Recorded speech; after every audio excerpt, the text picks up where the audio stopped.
Eto for sure, nakabasa na rin kayo ng ganitong post sa Facebook or sa ibang social media platforms.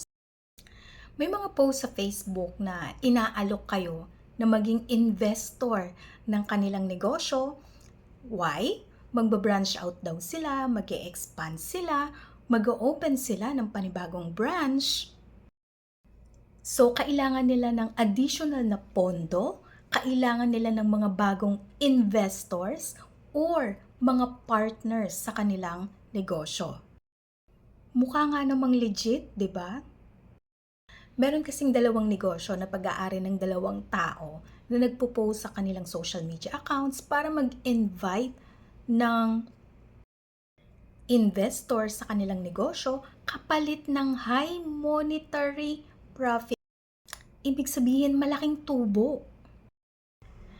Sa kanilang Facebook post, nakalagay na ang minimum investment ay 10,000 pesos.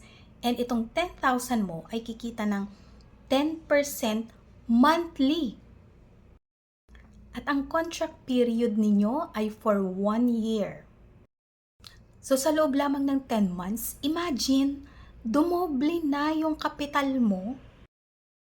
Makukumbinsi ka nga naman talaga, 'di ba? Kasi 120% in a year yung kinita ng pera mo. Ngayon sa iba nilang post sa Facebook, kung hindi mo raw kaya ng isang bagsak yung 10,000, pwede mong hulog-hulugan. Ang galing, 'di ba? Magbibigay ka ng 1,000 pesos every 15th or 30th ng buwan. So, tuwing sasahod ka, magbibigay ka ng 1,000 sa loob ng isang taon. So, sa loob ng isang taon, 1,000 times 2 times 12, 24,000. 10% pa rin monthly ang kikitain nun at ang minimum contract period ay 1 year pa rin. So, meron kayong investment agreement na pipirmahan. Nakalagay doon yung start date at saka yung termination date ng inyong kontrata. Parehong nakapirma yung may-ari ng negosyo and then ikaw, pipirma ka din, notaryado pa yung investment agreement.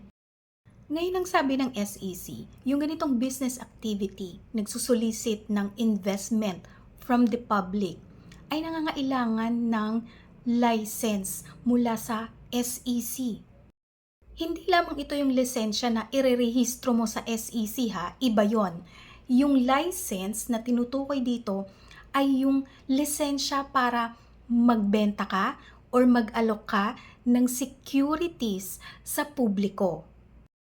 Kapag ni-register mo yung company sa SEC, magkakaroon ito ng Certificate of Incorporation. Pero yung lisensya na tinutukoy dito ay yung license to sell securities to the public. Iba din yon.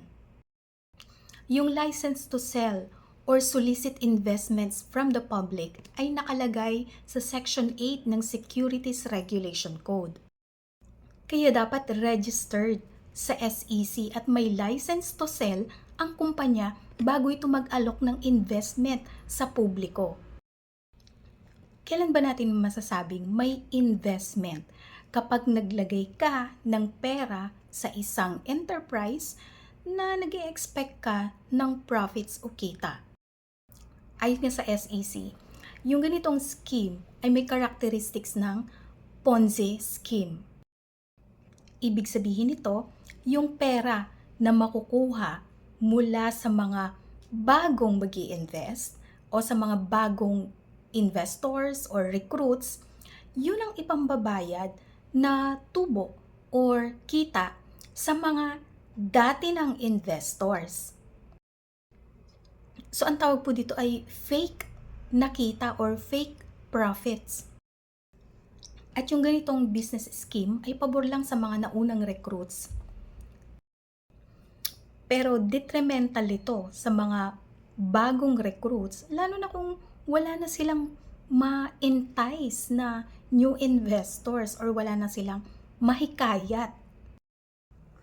Yung ganitong pagbebenta ng securities sa pamamagitan ng investment contract na gamit ang Ponzi scheme ay hindi sustainable. Kasi nga, what if wala ka nang ma-recruit? And therefore, may kalakip na panloloko. Kaya hindi pwedeng irehistro sa SEC yung ganitong business activity. So kahit i-apply nyo ng lisensya sa SEC para makapagbenta kayo ng ganitong klaseng security sa publiko, hindi kayo bibigyan ng lisensya, hindi aaprobahan yung inyong application.